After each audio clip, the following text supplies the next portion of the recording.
రాష్ట్రంలో మార్వాడీలకు సంబంధించినటువంటి వాళ్ళు అక్రమ వ్యాపారాలకు పాల్పడుతున్నారు. జిఎస్టీలు చెల్లించడం లేదు, లాసీ రకం సరుకుల్ని అమ్ముతున్నారు.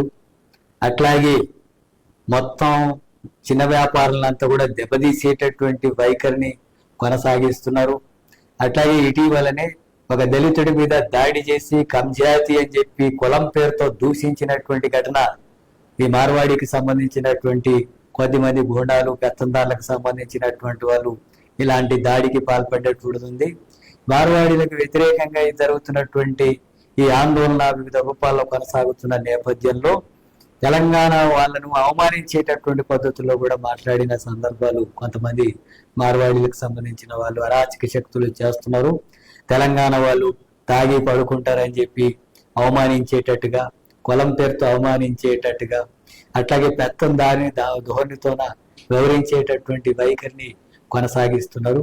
ఇలాంటి ఘటనకు పాల్పడేటువంటి వాళ్ళ మీద పోలీసులకు కేసు నమోదు చేసినా చట్టపరంగా అరెస్ట్ చేయకుండా, చట్టపరంగా చర్యలు తీసుకోకుండా ఉండడం వల్ల ఇలాంటి పరిస్థితి మరింత ఉధృతం అవుతుంది.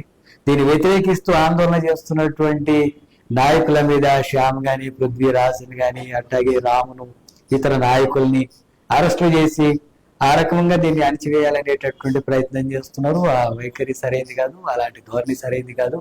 ఎవరైనా సరే, ఏ సామాజిక తరగతి అయినా ఇలాంటి బెత్తందారిని ధోరణితో కానీ, కులం పేరుతో అవమానించేటటువంటిది కానీ, అక్రమాలకు పాల్పడేటటువంటి వ్యవహారాలన్నింటినీ కూడా చట్టపరంగా చర్యలు తీసుకోవాల్సిందే అని చెప్పి సిపిఎం పార్టీగా డిమాండ్ చేస్తున్నాం.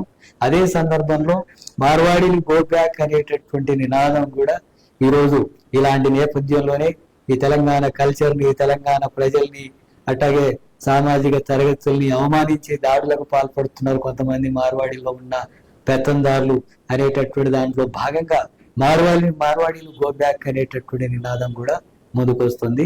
దేశంలో మన రాజ్యాంగం ప్రకారం ఎవరు ఎక్కడైనా వ్యాపారాలు చేసుకోవచ్చు, ఎవరు ఎక్కడైనా పనులు చేసుకొని బ్రతకొచ్చు. దానికి ఎలాంటి అభ్యంతరం పెట్టడం అనేటటువంటిది సరైనటువంటిది కాదు.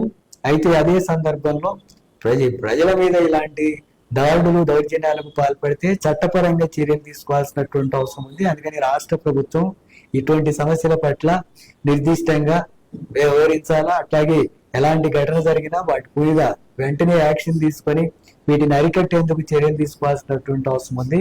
కానీ ఆందోళన చేసేటటువంటి వాళ్ళని అరెస్ట్ చేసి నిర్బంధించి ఆ రకంగా చేస్తే అది మరింత ఉధృతంగా పోయేటటువంటి అవకాశం ఉంది. అట్లాగే ఈ ఘటనను బీజేపీ వాళ్ళను మరింత రెచ్చగొట్టి మతోన్మాద భావాల్ని రెచ్చగొట్టేటటువంటి వైఖరిలో బండి సంజయ్ గాని, అట్లాగే రాజా సింగ్ గాని, అట్లాగే వాళ్ళ నాయకురాలు ఈ రూపంలో మాట్లాడుతూ వీటన్నిటిని కూడా మతాల మధ్య ఘర్షణ సృష్టించేటటువంటి వైఖరిని వాళ్ళు రెచ్చగొట్టేటటువంటి ప్రయత్నం చేస్తున్నారు. ఇలాంటి మత ఘర్షణ సృష్టించడం అనేటటువంటిది బీజేపీకి వెన్నతో పెట్టిన విద్య. తెలంగాణలో కూడా అలాంటి వాటిని రెచ్చగొట్టేటటువంటి ప్రయత్నాలు చేస్తున్నారు. ఈ విషయాల పట్ల కూడా ఆందోళన చేస్తున్నటువంటి వాళ్ళు కానీ, ప్రజలు కానీ అప్రమత్తంగా ఉండాలని చెప్పి నేను విజ్ఞప్తి చేస్తున్నాను. అందుకే ఇప్పటికైనా మార్వాడీస్ లో ఉండే కొద్దిమంది పెత్తందారులు ఇలాంటి దాడులు, దౌర్జన్యాలకు పాల్పడేటువంటి వాళ్ళ మీద, కులం పేరుతో అవమానించినటువంటి వాళ్ళని, ప్రజలను అవమానించినటువంటి వాళ్ళను చట్టపరంగా చర్యలు తీసుకోవాలని చెప్పి డిమాండ్ చేస్తున్నాను. ఆ రకంగా ఈ సమస్య మీద ప్రభుత్వం స్పందించకపోతే ఇలాంటివన్నీ మరింత మరో రూపానికి వెళ్ళేటటువంటి అవకాశం ఉంటుంది. ప్రభుత్వం వెంటనే స్పందించి తగిన చర్యలు తీసుకోవాలని చెప్పి సిపిఎం పార్టీగా డిమాండ్ చేస్తున్నారు.